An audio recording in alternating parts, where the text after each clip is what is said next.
السلام عليكم ورحمة الله تعالى وبركاته، واش راكم؟ إن شاء الله تكونوا بخير. جيت وجبت لكم اليوم وصفة راح تساعدكم بزاف، أولًا لأنها ساهلة، ساهلة، ساهلة فوق ما تتصوروا. ثانيًا هي وصفة تقدروا تقولوا عليها صحية لأنه فيها مكونين فقط، اللي هما شوكولا نوار. كيما تعرفوا شوكولا نوار healthy يعني ما تسمنش وما تقهمش تاني، وتاني فيها الإيجاز اللي هو لانجاز بواغ. هاد الفاكهة محبوبة ورانا في وقتها دوكا. هاي ليك القوام تاع لاموس كيفاش يجي.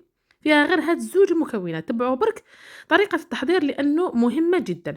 أولًا نحتاجو شوكولا اللي تكون نسبة الكاكاو فيها عالية، كيما هذية تاع لا سافور فيها 52% من الكاكاو. ونحتاجو الإيجاز، أنا عندي 4 حبات تاع لونجاز نعطيكم أنا بالغرام، على خاطر كما تعرفوا كل واحد والإيجاز اللي يشريه على حساب الميزان. كيما شفتوا الإيجاز غسلته وقشرته وجيت نطيبه.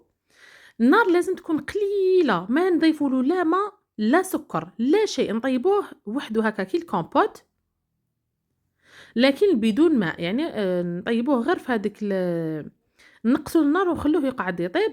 كما تعرفوا الفاكهة كامل يجي فيها الماء، يعني راح تطيب في هذاك الماء وغطيوها وخلوها تطيب ا بتي فو. وعندي دوكا شوكولا راح نقطعها صغير باش تذوب لي فاسيلمون. نهضر ونعاود، الشوكولا تاعكم لازم تكون 50 ولا 70% من الكاكاو، لازم تكون غنية بالكاكاو باش تحكم لنا هاد الخليط. كما راكم تشوفوا درنا غير زوج مكونات اللي هما الإيجاز والشوكولا. تما لو كان تكونوا ديروا شوكولاتة بالحليب ماشي شوكولا نوار، لاموس تاعكم ما تشدش روحها من الاخر. وهداك الإيجاز سخون، يعني ما خليتوش حتى يبرد. إلا طلق لكم بزاف الماء صفيوه من هداك الماء، أنا ما طلقليش الماء. نميكسيهم هكا بالبغا ميكسور ولا بالروبو ولا بأي حاجة أشواغ واش حبيتو. أنا درت بالبغا ميكسور نقعد هكا نواسي فيه حتى يعني نرحي فيه حتى نتحصل على قوام يكون ليس. نعطيكم ملاحظة، ماهيش راح تحصلوا على قوام ليس ليس ليس، على خاطر راح يجيكم واحد القوام كيما الكومبوت. شتي الكومبوت كي ترحوه روحوا بالبغا ميكسور ولا أي حاجة راح يجي القوام تاعو شوية حرش. وحنا هذاك واش رانا نحوسو، ما نسحقوش يكون سائل بزاف. وراح تحسوا الجو تاعها ما بين الجو تاع لاموس وشوكولا نوار والجو تاع التفاح ولا لانجاز. هذه ملاحظة أخرى نسيت ما قلتها لكمش، إذا ما كنتوش في فصل الإيجاز تقدروا تعوضوه بالتفاح. كيما شفتوا بقيت نميكسي حتى تحصلت على قوام اللي راني نحوس عليه. ومن بعد واش درت، راح درتهم في بوشادو وعمرت لي فيغين تاعي، راح ندير لكم حوالي 6 لي فيغين. بالنسبه لي فيغين هادو ما يكلخولكمش يبانوا لكم صغار، راهم يرفدوا ما شاء الله، يرفدوا حتى يقهموكم، ردوا بالكم تحسبوهم صغار.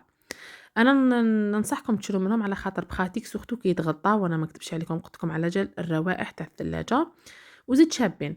حاجة واحدة أخرى، شوفوا هدية عندها نصف ساعة، شوفوا ديجا بدات تشد روحها. تقدروا تسربيوها ابخي زوج سوايع، هذيك هي يكون القوام تاعها بيان. دوك نوريكم انا كنت خليتها 4 سوايع كيفاش حكمت روحها. القوام تاعها يحكم روحه من بصح ما يجيش يابس، راح يعني القوام تاعها ماكسيموم راح يولي هكا كيما راكم تشوفوا، قوام كريمي جميل. لاموس راح تجيكم تبريي وليس. نهاية الفيديو ما عليا غير نقول لكم الا جربتوا الوصفه ما تنساوش تخلوا لي رايكم تحت في لي كومونتير فيها. نقول لكم دمتم في رعاية الله وحفظه والسلام.